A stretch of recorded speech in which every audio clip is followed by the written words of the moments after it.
Hi friends, இது வந்து பார்த்திங்கன்னா சண்டே எடுத்த வீடியோ தான் ஃப்ரெண்ட்ஸ். சண்டே காலையில் எழுந்திரிச்சோனையுமே ஒரு டீயை குடிச்சிட்டு மீன் வண்டி வந்துச்சுங்களா, மீன் வாங்கி சரி மீன் குழம்பே வச்சிடலாம் அன்றைக்கி அப்படின்னு சொல்லிட்டு மீனை வாங்கி வச்சுட்டு அதை கொஞ்சம் தனியாக வாஷ் பண்ணுறதுக்கு தண்ணி ஊற்றி வச்சுட்டேன்.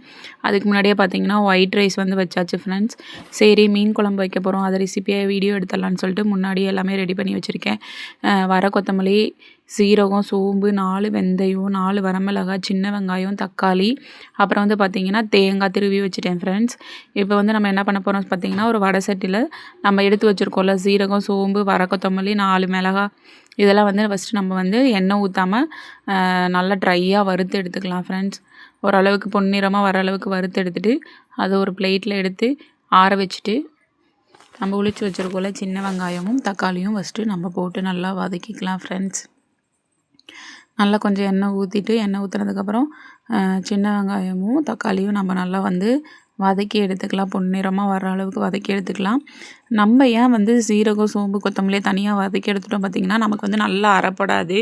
இதே நம்ம வந்து தனியாக ட்ரையாக நம்ம எண்ணெய் இல்லாமல் வறுத்து எடுத்துட்டோம் அப்படின்னா நல்லா மாவு மாதிரி நல்லா மசிஞ்சிரும் ஃப்ரெண்ட்ஸ்.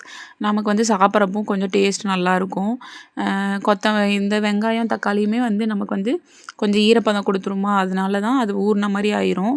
அதனால தான் ஃபஸ்ட்டு அதை வந்து ட்ரையாக வறுத்து எடுத்துட்டேன். அதுக்கப்புறம் வந்து பார்த்திங்கன்னா வெங்காயம் பார்த்திங்கன்னா உங்களுக்கே தெரியுதா நல்லா வதங்கிருச்சு. வெங்காயம் நல்லா வதங்கினதுக்கப்புறமா தக்காளி நான் சேர்த்துக்கிறேன். நல்ல பெரிய தக்காளி 2 தக்காளி நான் போட்டிருக்கேன் ஃப்ரெண்ட்ஸ். நீங்களாம் வந்து தக்காளி எவ்வளோ போடுவீங்கன்னு சொல்லுங்கள். நான் மீன் குழம்புக்கு எப்போவுமே வந்து தக்காளி நிறைய போட்டு தான் சமைப்பேன். ஏன்னா நம்ம வந்து மீன் குழம்புக்கு வந்து தக்காளி கொஞ்சம் நிறைய போட்டு பாருங்கள், டேஸ்ட்டு ரொம்பவே சூப்பராக இருக்கும். புளியை விட தக்காளி போட்டால் தான் ரொம்ப டேஸ்ட் நல்லாயிருக்கும். இப்போ பார்த்திங்கன்னா நான் தக்காளி 2 பெரிய தக்காளி எடுத்திருக்கேன். நிறைய பேர் வந்து மீன் குழம்பு வந்து அரைச்சி ஊற்றாம தான் ஃப்ரெண்ட்ஸ் வைப்பாங்க போல். நாங்கள் வந்து எங்கள் வீட்டில் வந்து பார்த்திங்கன்னா நாங்கள் வந்து மீன் குழம்பு வந்து அரைச்சி ஊற்றி தான் வைப்போம். நீங்களாம் எப்படி வைப்பீங்கன்னு சொல்லுங்கள். அதுக்கப்புறம் வந்து பார்த்திங்கன்னா நான் கொஞ்சமாக குழம்பு மிளகாத்தூள் வந்து சேர்த்துக்கிறேன் ஃப்ரெண்ட்ஸ். நாங்கள் வந்து குழம்பு மிளகாத்தூள் வந்து மீனுக்கு வந்து மீன் குழம்பு மசாலாலாம் போட மாட்டோம். வீட்டிலே அரைச்சி வச்சுருக்க குழம்பு மிளகாத்தூள் தான் ஃப்ரெண்ட்ஸ். அதையுமே போட்டு நான் கொஞ்சம் வதக்கிக்கிறேன். ஏன்னா நல்லா வாசமாக இருக்கும். அதை வந்து வதக்கி எண்ணெயில் வதக்கி அந்த மீன் குழம்பு மசாலா அந்த மீன் குழம்போட வாசம் நல்லாயிருக்கும்.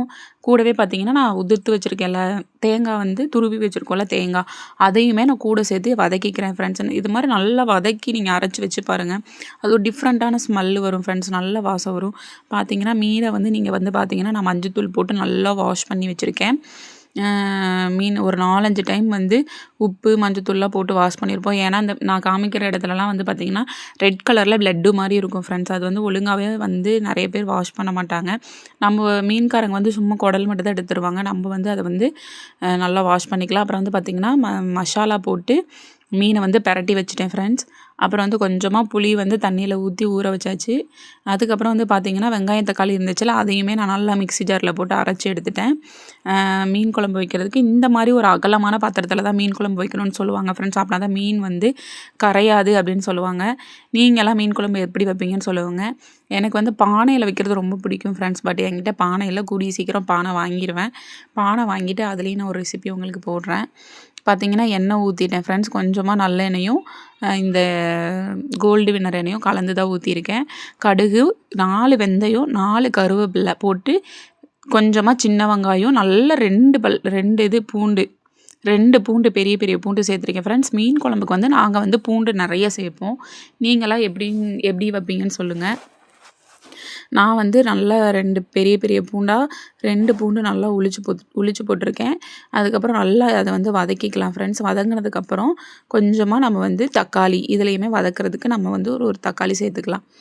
ஒரு தக்காளி சேர்த்து நல்லா நம்ம வந்து வதக்கி எடுத்துக்கலாம் ஃப்ரெண்ட்ஸ். நிறைய பேர் வந்து நம்மளோட வீடியோ வந்து நிறைய பேர் பார்க்குறீங்க. அதுவே எனக்கு ரொம்பவே சந்தோஷம். பட் இருந்தாலும் நீங்கள் எனக்கு கொஞ்சம் சப்ஸ்கிரைப் பண்ணி பார்த்தீங்க அப்படின்னா எனக்கு ஒரு பெரிய சப்போர்ட்டிவாக இருக்கும் ஃப்ரெண்ட்ஸ். பார்த்தீங்கன்னா நான் மஞ்சத்தூள் போட்டிருக்கேன். குழம்பு மஞ்சத்தூள் போட்டு எண்ணெயிலே வதக்கிக்கலாம்.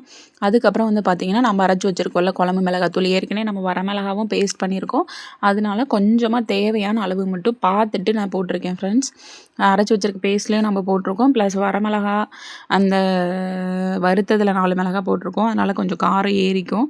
பார்த்துட்டு காரம் டெஸ்ட் பண்ணிவிட்டு நீங்கள் போட்டுக்கோங்க. எங்களோட குழம்பு மிளகாத்தூள் வந்து கொஞ்சம் காரம் கம்மியாக தான் இருக்கும். அதனால தான் உங்களுக்கு குவான்டிட்டி வந்து நிறைய இருக்க மாதிரி தெரியும். அப்புறம் வந்து பார்த்திங்கன்னா நான் புளியை நல்லா கரைச்சி எடுத்துக்கிட்டேன். கரைச்சி வச்சுருக்க புளியையுமே நான் வந்து மீன் குழம்புல வந்து பார்த்திங்கன்னா சேர்த்துட்டேன். என்னால் வந்து வீடியோ ஊற்றுனதை எடுக்க முடியல ஃப்ரெண்ட்ஸ், ஒத்த கையில் எடுத்தனால. அதையும் ஊற்றிட்டு நல்லா கிண்டி மீன் குழம்புக்கு தேவையான உப்பு காரம்லாம் நான் வந்து டேஸ்ட் பண்ணி பார்த்துட்டேன். தேவையான அளவு தண்ணியுமே நம்ம ஊற்றிக்கலாம். ஏன்னா நல்லா கொதித்து வரணும்.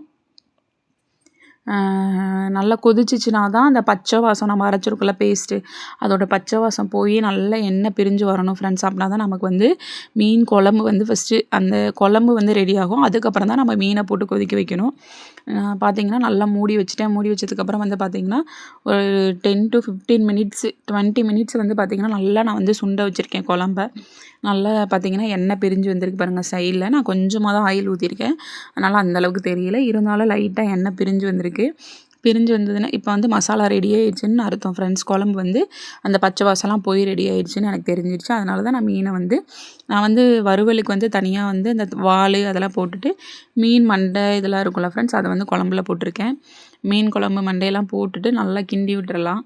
கிண்டிட்டு ஒரு 5 மினிட்ஸ் வச்சா போதும் ஃப்ரெண்ட்ஸ். 5 மினிட்ஸை நல்லா கொதிக்க வச்சு எடுத்தோனாலுமே மீன் வந்து பார்த்திங்கன்னா ரெடி ஆயிரும். எனக்கு வந்து பார்த்திங்கன்னா நான் ஒரு 5 மினிட்ஸ் கழித்து கொத்தமல்லி போட்டு இறக்கிக்க போகிறேன். ஏன்னா நல்லா மீன் வந்து வந்துருச்சு. 5 மினிட்ஸாக வச்சுருந்தேன். நல்லா பார்த்திங்கன்னா எனக்கு குழம்பு வந்து ரெடி ஆயிடுச்சு ஃப்ரெண்ட்ஸ். நல்லா வெந்துருச்சு பார்த்திங்கன்னா. நான் வந்து கொத்தமல்லி போட்டிருப்பேன். நிறைய பேர் வந்து மீன் குழம்புக்கெலாம் கொத்தமல்லி போட மாட்டாங்க. ஆனால் எனக்கு வந்து மீன் குழம்புக்கு வந்து கொத்தமல்லி போட்டால் தான் ரொம்ப பிடிக்கும் ஃப்ரெண்ட்ஸ். எப்படி வச்சுருக்கேன்னு சொல்லுங்கள். நீங்களாம் எப்படி மீன் குழம்பு வைப்பீங்கன்னு கமெண்ட் பாக்ஸில் கமெண்ட் பண்ணுங்கள் ஃப்ரெண்ட்ஸ். என்னோடய வீடியோ உங்களுக்கு பிடிச்சிருக்கு அப்படின்னா லைக் பண்ணுங்கள், சப்போர்ட் பண்ணுங்கள். மறக்காமல் கொஞ்சமாக சப்ஸ்கிரைப் பண்ணிடுங்க ஃப்ரெண்ட்ஸ். ப்ளஸ் வந்து பெல் பட்டனை டச்